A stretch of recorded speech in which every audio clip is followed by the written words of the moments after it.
महाराज जी, लिंग पुराण कहती है, मान लो किसी व्यक्ति को कोई एक भारी बीमारी हो गई, बड़ा रोग हो गया, और वो रोग डॉक्टर कह रहा है कि ये ठीक नहीं होना है, बहुत तकलीफ उसमें है और कष्ट ही कष्ट है, वो ठीक नहीं हो रहा, दवाइयां लग रही, गोलियां खा रहे हैं। तो महाराज उसका भी वर्णन है। 7 धतूरे, कितने धतूरे लेना है? 7 धतूरे। कोई सी भी शिवरात्रि से मतलब महीने में एक बार शिवरात्रि आती है, प्रत्येक महीने आती है। किसी भी शिवरात्रि के दिन 7 धतूरे लेकर, एक धतूरे में मौली, लच्छा, नाड़ा लपेटकर चंद्रमौली भगवान का स्मरण कर उस मौली को लपेटकर 6 धतूरे में हल्दी लगाकर शंकर भगवान की जो जलाधारी है, जलाधारी में आपको पहले भी वर्णन किया है, शंकर भगवान का ये शिवलिंग है, ये जलाधारी है, ये भगवान का जल निकलने का स्रोत, चरणारविंद का भाव। शिवलिंग जहां रखा हुआ है, ये पार्वती जी का हस्त कमल है, जो ये गोल भाग है, ये पार्वती का हस्त कमल है, जहां शिवलिंग रखा है। जहां से जल नीचे गिरता है, उसके सीधे भाग में श्री गणेश जी महाराज का स्थान है, उसके उल्टे भाग में श्री कार्तिकेय जी का स्थान है। जलाधारी के सामने एक मोटी सी लाइन होती है, कहीं सांप बना होता है, कहीं स्थान बना होता है। जो मोटी सी लाइन है, ये शंकर भगवान की सबसे छोटी लड़की अशोक सुंदरी का स्थान है। जलाधारी के ऊपर जो 3 टेकी लगी है, ये भृगु ऋषि का, भृंगी गण का स्थान है।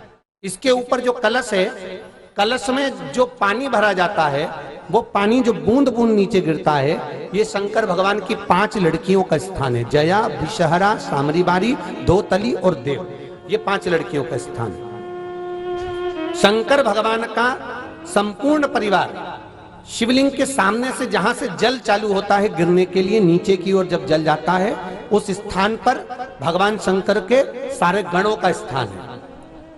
फिर जब जल बहकर सामने की ओर जाता है, जितनी दूर तक जल जाता है, उतनी दूर तक भगवान शंकर के उस जल भाग को ग्रहण करने के लिए 33 कोटि देवताओं का स्थान है। इसलिए उस जल को हम लांघते नहीं है, क्योंकि वहां 33 कोटि देवता विराजमान रहते हैं महाराज। तो जो बीमारी डॉक्टर ने बता दी और बहुत बड़ा रोग हो गया और शरीर में कष्ट है, ठीक नहीं हो रहा, चाहे लीवर से जुड़ा हो, चाहे किडनी से जुड़ा हो, चाहे कैंसर से जुड़ा हो, और मान लो शरीर में कहीं गांठ भी हो गई है और वो मिटी नहीं रही हो, तो महाराज निवेदन है, 7 धतूरे, एक धतूरे पर मौली लपेटकर वो शंकर जी के शिवलिंग के ऊपर चढ़ाना।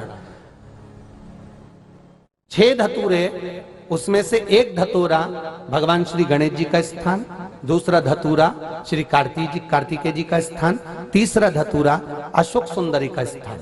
महाराज शंकर भगवान की जगदम्बा जी के हस्त कमल के ऊपर एक धतूरा, 5, एक धतूरा जहां से जल नीचे की ओर बहकर जा रहा हो, पानी जिस जगह से नीचे गिर रहा हो, बिल्कुल वहीं पर एक धतूरा चढ़ा देना है। उस धतूरे को चढ़ाने के बाद वो धतूरा वापिस लेकर आना है, अवधूतेश्वर महादेव का नाम लेकर या चंपेश्वर महादेव का नाम लेकर उस धतूरे को, जो बीमार व्यक्ति है उसका स्पर्श कराकर बेलपत्री के पेड़ के नीचे पटकवा देना है महाराज। धीरे धीरे रोग में आराम मिलना प्रारंभ हो जाता है, औषधियां धीरे धीरे समाप्त हो जाती हैं और व्यक्ति स्वस्थ हो जाता है। ये केवल शिवरात्रि के दिन ही होता, 12 महीने शिवरात्रि आती है, आप किसी भी शिवरात्रि को कर सकते हो, किसी भी शिवरात्रि।